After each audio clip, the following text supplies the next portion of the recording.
ሰላምና ጤና በያላችሁበት ይሁን የቻናል ቤተሰቦች እንደምን አላችሁ? በዚህ ሰዓት መሰማትና መደመጥ ያለባቸውን አሁን የተሰሙ በርካታ ሰበር መረጃዎችን ወደ እናንተ ለማድረስ መጥቻለሁ። ቻናሉን ሰብስክራይብ፣ ቪዲዮ ላይክ እያደረጋችሁ መረጃዎችን እንድትከታተሉ በአክብሮት እየጋበዝኩ አሁን በቀጥታ ወደ መረጃው አልፋለሁ። አብራችሁን ቆዩ።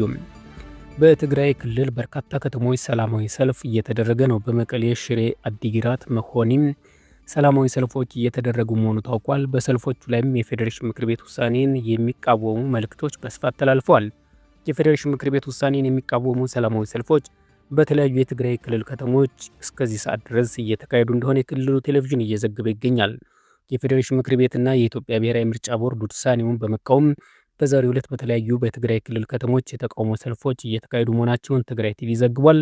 በሰልፎቹ ከተሰሙ መፈክሮች መካከል የትግራይ ሕዝብ ድምፅ ያልተወከለበት የፌዴሬሽን ምክር ቤት ውሳኔም ተቀባይነት የለውም፣ የፌዴራል መንግስት በውሳኔው ላይ አስቸኳይ እርምት መውሰድ አለበት፣ ትግራይ ግዛታዊ አንድነት በህገ መንግስቱ መሰረት ወደ ቦታው ይመለስ፣ ከተለያዩ የትግራይ አካባቢዎች የተፈናቀሉ ወገኖች ወደ ቀያቸው ይመለሱም የሚሉ ይገኙበታል። ብሔራዊ ምርጫ ቦርድ ከፌዴሬሽን ምክር ቤት ደርሶኛል ባለው ደብዳቤ መሰረት በአማራና ትግራይ ክልሎች ይገባኛል ጥያቄ የሚነሳባቸው ስፍራዎችን ከትግራይ ክልል ውጭ ሆነው በቀጥታ ለፓርላማ ምርጫ እንዲደረግባቸው መወሰኑ መግለጹ አይዘነጋም። የሁመራ፣ አዲ ረመዝ፣ ኮረም፣ አፍላ፣ ጠለምትና ራያ አላማጣ ምርጫ ክልሎች ከትግራይ ክልላዊ መንግስት ውጭ ሆነው ለብቻቸው በቀጥታ ለህዝብ ተወካዮች ምክር ቤት ምርጫ እንዲደረግ ምክር ቤቱ መወሰኑን ለቦርዱ አሳውቋል።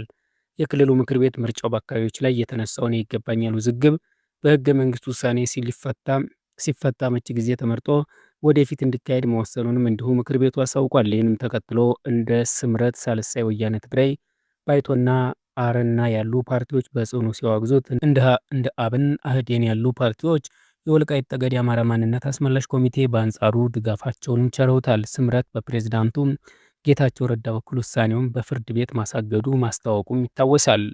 ይህ በእንዲህ እንዳለ የተከዜ ዘብ በተጠንቀቅ መሆኑን አሳውቋል። በመንግስት እንደሚደገፍ የሚነገርለት ይህ የሚሊሻ ኃይል ግንባር መግባቱና ዝግጁ እንደሆነ ይፋ አድርጓል። በዚህ ቀጠና የህወሓትና የፌዴራል መንግስት ኃይሎች ከፍተኛ ቁጥር ያለው ኃይላቸውን አስጠግተው ፍጥጫ ውስጥ ይገኛሉ።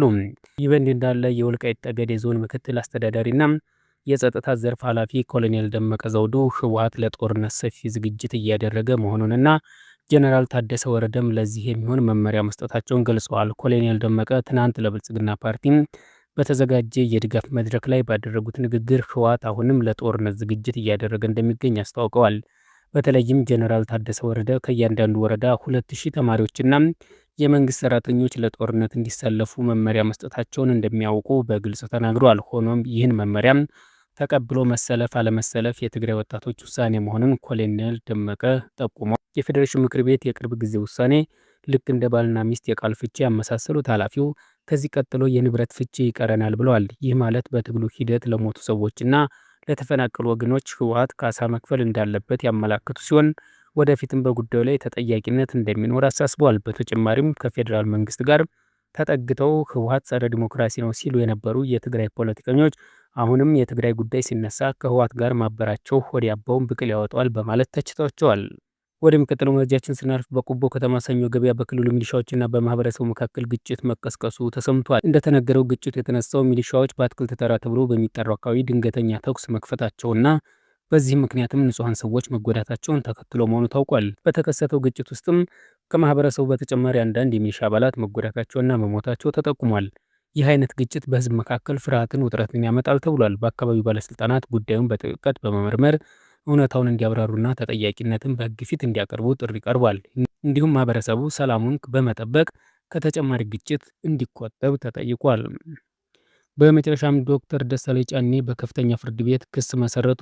ዶክተር ደሳለኝ ጫኔ በጋሻው መርሻ በኩል በተሰሙ ክስተቶች ላይ የሀገር ክህደትና የስም ማጥፋት ክስ በከፍተኛ ፍርድ ቤት መመስረታቸው ተገልጿል።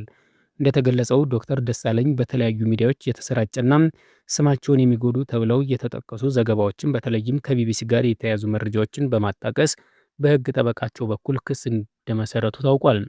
ዶክተር ደሳለኝ በማህበራዊ ሚዲያ ምላሽ ከመስጠት ይልቅ ጉዳዩን በህግ መንገድ ማስፈታት እንደሚመርጡ ገልጸው ጉዳዩን በተመለከተ ለወከሉት ህዝብና ለኢትዮጵያ ህዝብ በቀጣይ ተጨማሪ መረጃ እንደሚሰጡ አስታውቀዋል።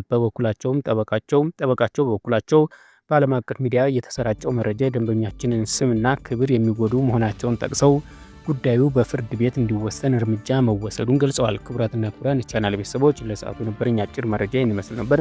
ከቆይታ በኋላ በሌላ መረጃ እስከምንገናኝ መልካም ጊዜ ይሁንላችሁ።